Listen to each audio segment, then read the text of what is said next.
Another series in where the Pirates pitching was dominant and incredible and carried the team, and yet another series where the Pirates bats are inept.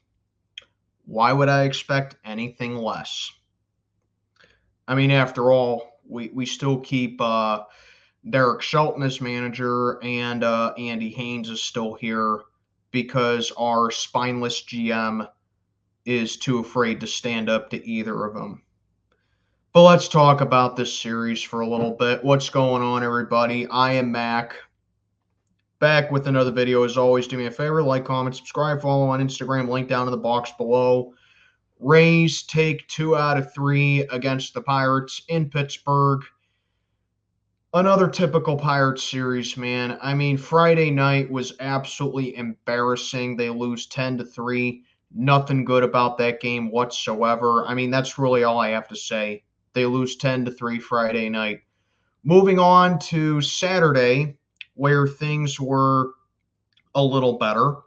Pirates got the win 4-3 over Tampa Bay, a game that saw the Pirates actually have an okay night at the plate, highlighted by Brian Reynolds extending his hit streak to 19 games. He drove in a run, and O'Neill Cruz absolutely launched one to the Allegheny about, 455 feet, something like that.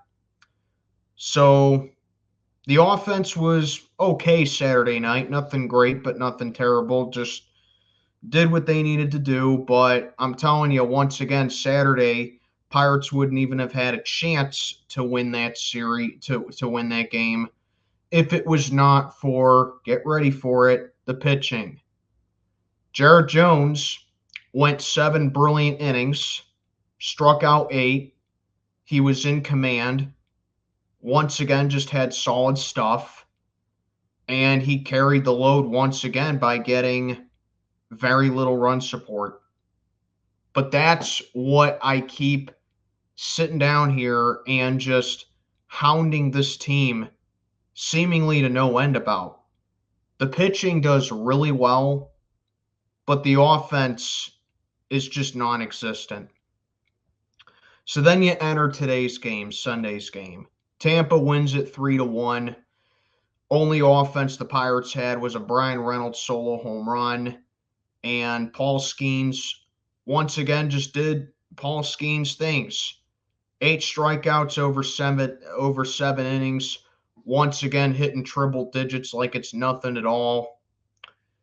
You just got to feel for the guy, because in his last 2 starts now, he's been given no run support. And in his first 4 starts prior, he's been getting a ton of run support. 26 runs of run support to be exact with you. And now 2 consecutive starts, and he's gotten little to no run support. Thankfully, Paul Skeens didn't get a loss today, as Brian Reynolds did hit a home run to tie the game, as I mentioned. So thankfully, Paul Skeens didn't get a loss today. Loss today goes to Colin Holderman.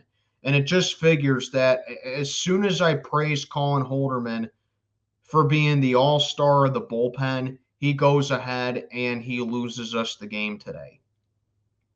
But once again, I mean, it's not that big of a deal. It's not like Holderman got rocked or anything. The Pirates lost this series because, take a wild guess, they can't manufacture runs. I mean, I just don't know how many times I got to sit down here and say this video after video, recap after recap, that this offense is just non-existent. And it's not like things get any easier for the Bucks, because they play the Cincinnati Reds again coming up. Yes, I know they took 2 out of 3 against the Reds, but you know what? The Pirates only outscored the Reds 6-3 total in that series last week. And you need to have offense against a team like Cincinnati that pitches well. And the Pirates are just not doing that. They haven't been a consistently good offensive team since early April. Yes, I'm saying that. They have not been a consistently good offensive team since April because ever since the Pirates, I would say ever since that split with Detroit, where David Bednar coughed up the lead in the ninth inning. Thanks a lot, Bednar. By the way, he's on IL right now. I mean, so like I said, I mean, pretty much just forget about trading David Bednar at the deadline at this point because now he's having an IL stint. That's probably going to lower his value a little bit more. So the way I see it, we're just stuck with David Bednar. And yes, I still think he's the most overrated closer in the game. But to have you need to have good hitting. And I know it's the most cliche sounding thing ever, but more than just launching one to the Allegheny, more than just an empty bases blast, more than that. I mean, Brian Reynolds, as of right now, is the only one on this team that's doing anything offensively. I'm telling you, June Brian Reynolds has to be one of the greatest hitters in MLB history because ever since he's been here with us, the guy has really peaked in the month of June. And this year is no exception to that. 19-game hitting streak in the month of June, and the rest of the offense just can't do anything with it.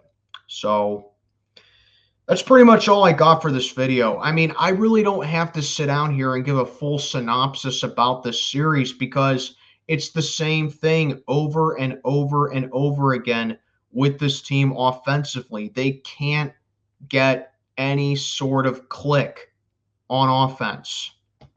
And I'm tired of talking about it. Bottom line is I better see some better offensive production in Cincinnati, and I'll leave it at that. Let me know what you think down in the comments below. I'm Mac, checking on out for the day. Have a good one, everybody.